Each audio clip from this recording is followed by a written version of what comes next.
দর্শক, মহা খুশির খবর।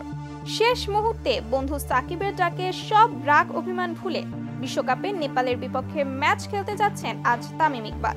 বিস্তারিত জানতে ভিডিওটি না টেনে শুরু থেকে শেষ পর্যন্ত দেখুন। দর্শক, অবশেষে সাকিবের সঙ্গে শত্রুতা ভুলে দেশের জন্য এক হলেন সাকিব এবং তামিম। এ যেন এক মহা খুশির খবর ক্রিকেট ভক্তদের জন্য।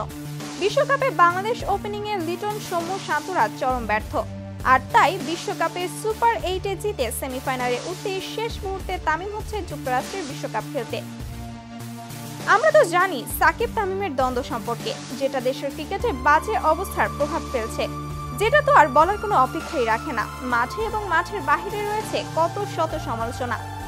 সাকিব তামিমের দ্বন্দ্ব নিয়ে সমালোচনার কোনো শেষ নেই দর্শক। আর তাই শেষমেশ সাকিব এবং তামিম পুরনো সব রাগ অভিমান ভুলে আজই বিশ্বকাপে নেপালের বিপক্ষে খেলতে দেশ ছাড়লেন। তো দর্শক, সাকিব তামিম আবারও শত্রুতা ভুলে এক হওয়ার এই বিষয়টিকে আপনারা কেমন চোখে দেখছেন তা অবশ্যই জানিয়ে দিবেন ভিডিওর কমেন্ট বক্সে।